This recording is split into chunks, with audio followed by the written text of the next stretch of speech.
khairan kama amal. Asyhadu an la ilaha illallah wahdahu la syarika lah, irhaman liman jahada bihi wa kafar. Wa asyhadu anna sayyidana Muhammadan abduhu wa rasuluh sayyidul khalqi wa rasul. Allahumma shalli wa sallim ala nuril anwar wa sirril asrar wa tiryaqil awliya wa miftahi babil yasar sayyidina Muhammadin muhtar wa alihi al-athhar wa ashabil akhyar adada ni'amillahi wa ikhlalih. Alhamdulillah, kita ucapkan secara lahir dan batin kita syukur kepada Allah atas segala macam nikmat yang telah diberikan kepada kita yang tak terhingga banyaknya. Walaupun samudra dengan airnya jadikan kita dan pohon-pohon jadikan kalamnya untuk menulis ungkapan syukur kita atas nikmat Allah yang tiada tidak akan mampu.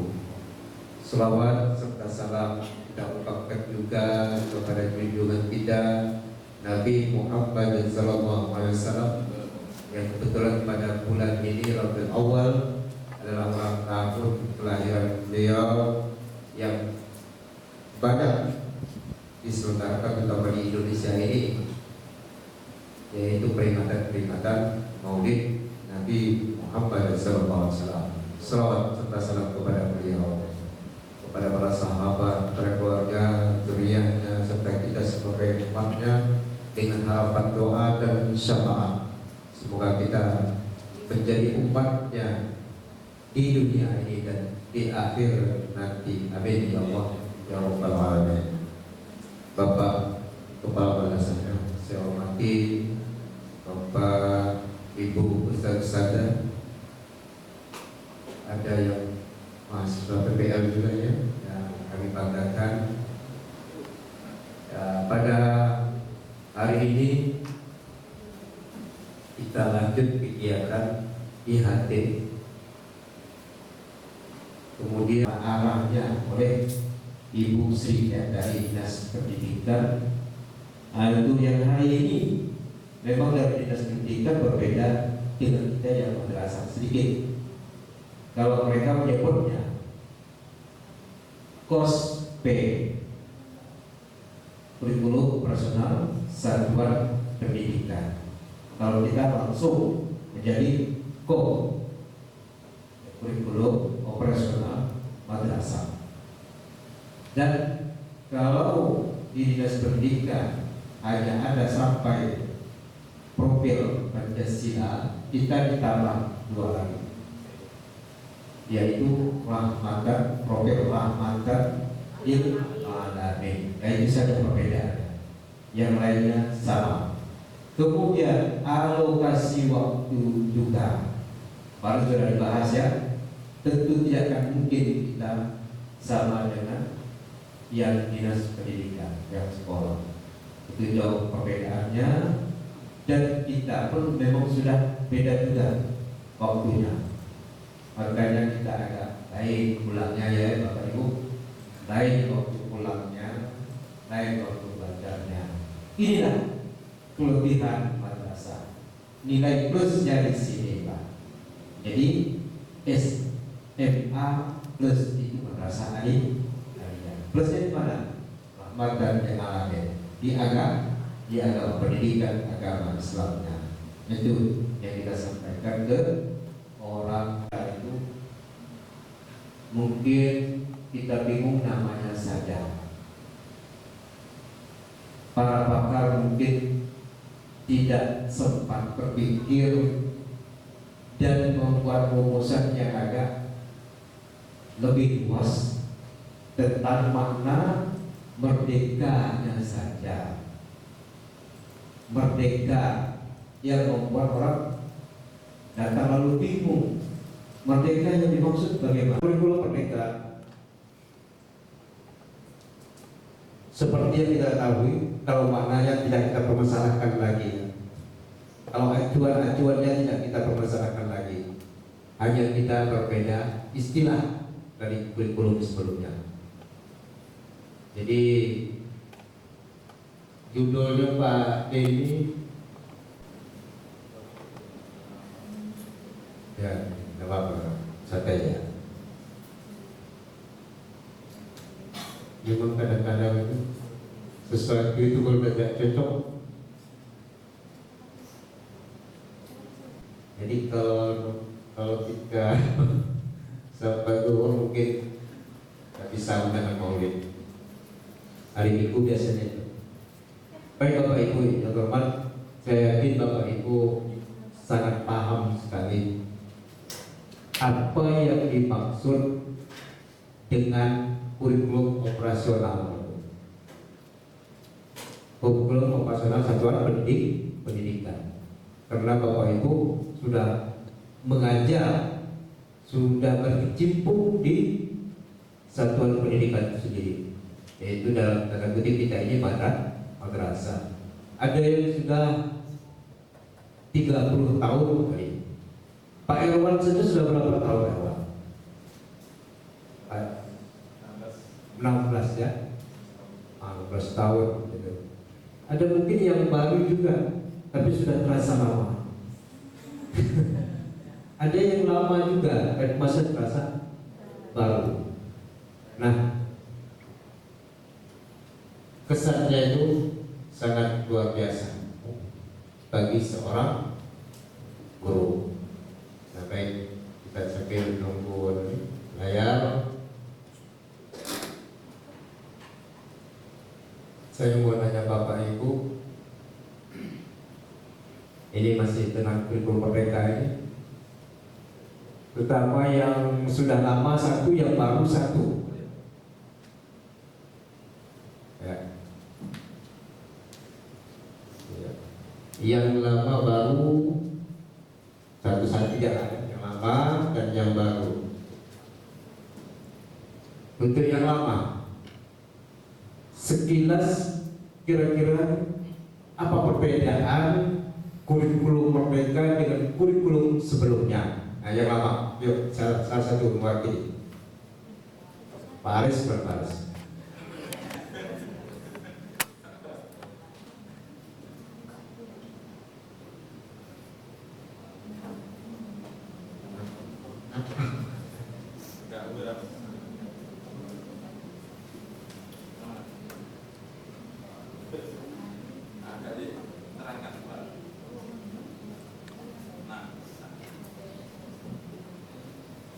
Nampaknya tidak bermasalah. Mana PowerPoint?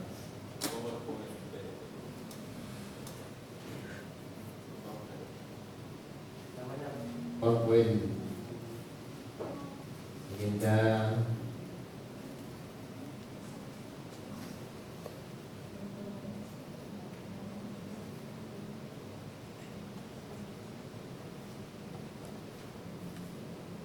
Coba ini Pak.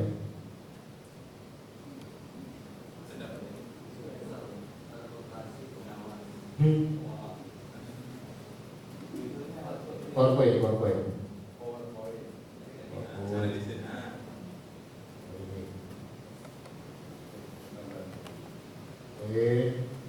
Bismillahirrahmanirrahim.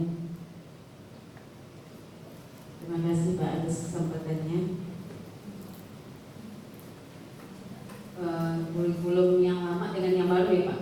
Kurikulum K13 dengan kurikulum merdeka. Dan kurikulum 2013 dengan kurikulum merdeka setelah mempelajari, walaupun masih kulit ari bahasanya, yang kami dapat setelah mendapatkan materi, pertama istilahnya saja, sama istilahnya yang berubah. Kemudian 3 tahun 47 sampai tidak salah ada 11 kali perubahan kurikulum dari, anggaplah saya coba dari KTSP 2006 sampai 2013 itu berjelas, dan 2021, dan walaupun implementasinya 2022 itu kurikulum merdeka. Itu memang suatu keharusan. Mungkin yang pertama disebabkan oleh kemajuan teknologi. Jadi memang kita dituntut untuk berinovasi. hemat saya penekanannya hanya kepada guru. Bagaimana guru bukan merubah, membuat peningkatan dalam menyampaikan proses pembelajaran. Kalau masalah administrasi, kayaknya memang tidak ada perubahan yang signifikan. Kalau berubah mungkin modelnya, kalau sekarang itu sudah, mungkin kita sekolah itu sudah mulai paperless. Paperless itu nanti tidak berbentuk lagi kertas. Jadi RPP mungkin dulu model ajar tidak lagi di print out. Jadi cukup di dunia maya atau di Google Drive misalkan. Jadi kalau kita pakai print out itu nanti rusak printer. Tidak ada penghematan. Jadi cukup disimpan di laptop saja. Tapi memang harus didukung dengan IT. Misalkan di sekolah itu kelas sudah ada fokus di setiap kelas. Kayak di mana bayangan saya itu 9 kelas ada. Sebelum masuk tinggal bawa laptop colokan itu. Jadi fokus sudah tersedia semua. Mungkin itu kurikulum merdeka itu. Jadi paling tidak kalau saya bandingkan kurikulum merdeka itu yang pertama mandiri belajar. Jadi mandiri belajar itu misalnya kurikulum operasional madrasah. Jadi sekolah bisa menentukan, diberi kebebasan seluas-luasnya untuk menentukan apa konten materi walaupun tetap mengacu pada misalnya KMA atau Permendikbud. Misalkan masalah jam belajar itu Bapak ya, kita mungkin bisa menyesuaikan, apalagi di mana mungkin kita bisa menyesuaikan dalam arti begini, program yang mau diunggulkan apa. Misalkan kemarin saya pernah bincang sama Pak Sujani, itu kan karena kita lebih pantai, jadi keterampilannya lebih fokus ke bahari. Jadi bagaimana kita belajar nanti itu di penting di pantai. Anak-anak kita bawa ketarik misalkan. Saya tidak perlu berpanjang lebar. Karena saya ini terus terang baru masuk kenal kurikulum merdeka. Tapi yang saya baca mungkin itu saja. Terima kasih. Mohon maaf atas segala kekurangan. Assalamualaikum warahmatullahi wabarakatuh. Jelas tadi ada gambaran bagaimananya. Ada yang mengatakan hanya istilah yang berubah. Ada yang mengatakan sistem tata caranya yang berubah. Inilah yang kita memerlukan suatu metode yang harus membaca wilayah, letak tempat, dan harus membaca kondisi masyarakatnya. Ini dia, inilah merdeka itu. Jadi seperti katakan Pak Mas Rudi tadi, perubahan mandiri yang diberikan acuan-acuan, pedoman-pedoman dari kurikulum. Madrasah bebas, tapi ada acuannya. Ada TP-nya, ada TP-nya, ada JP-nya. Nah, diuraikan oleh Ibu Sliman, kan? Nah, selama ini kita sampai udah kelas 8 kelas 10-11. Berarti kita udah setahun. Di sana kita merasakan kok ada yang ngomong gini kan, pembedaan tidak ada perbedaannya rasanya.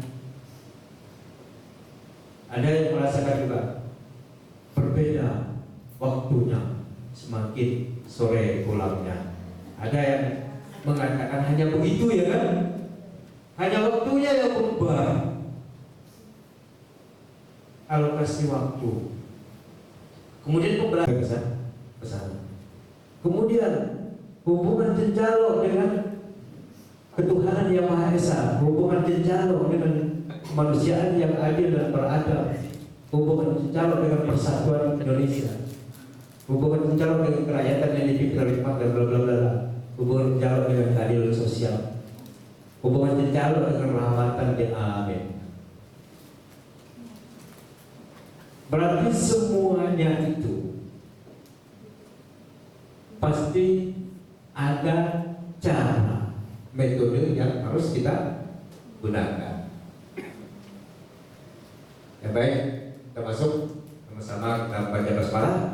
Bismillahirrahmanirrahim. Nah, di sini kita fokuskan pada agenda harian dan asesmen kurikulum merdeka. Mengapa agenda harian?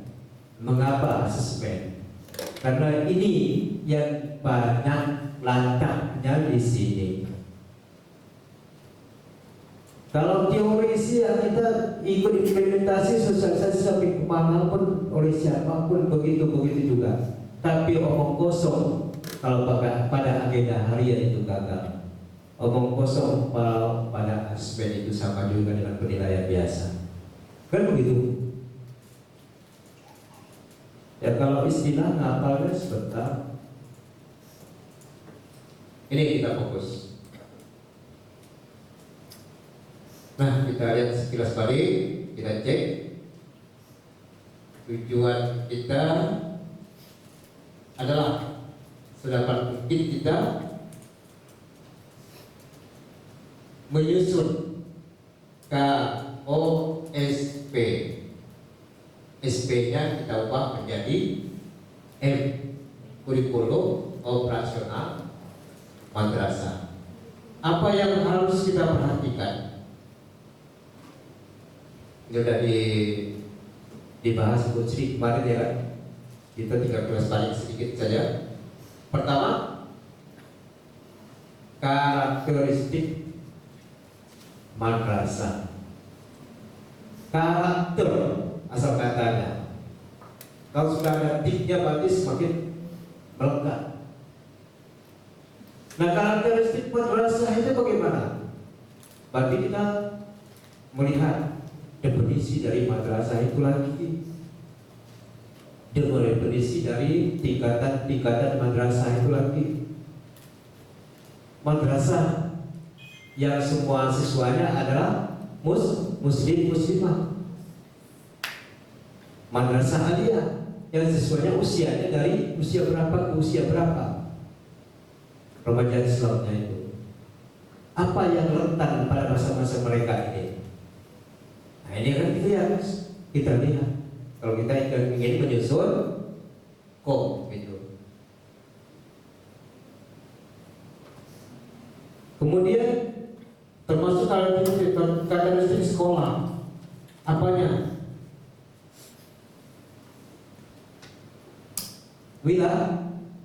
Wilayah,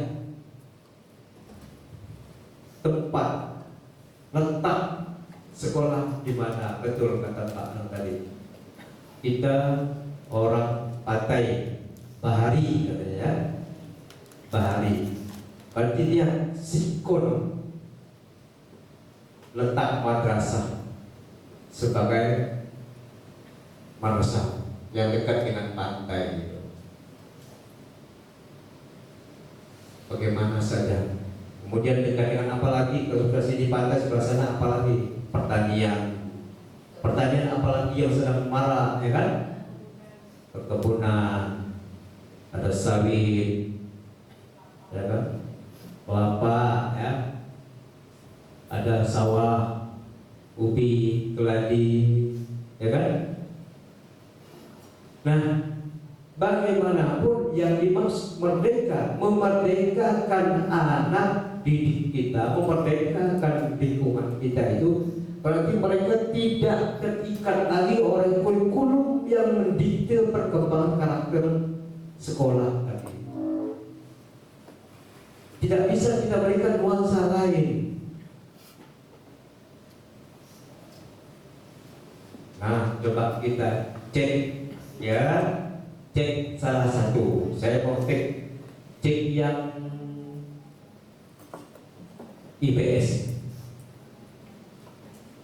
Guru IPS yang sudah mengajar kurikulum merdeka. Ayo, katakan.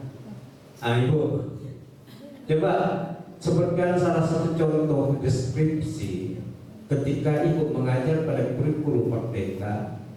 Deskripsi tentang letak sesuatu tempat yang disampaikan pada siswa ini yang pada teks pengantar untuk pelengkap kurikulum merdeka. Silakan Bu.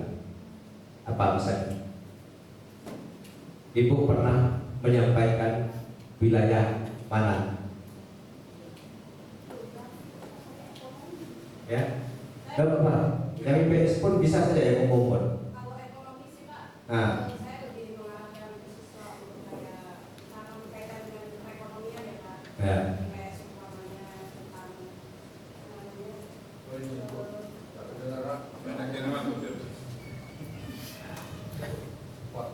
tentang Jadi karena ini Pak, kebetulan saya ngajar untuk mapel ekonomi. Jadi yang sering saya sampaikan ke anak-anak itu berkaitan dengan materi yang saya ajarkan. Contohnya untuk kelas 11 sekarang ini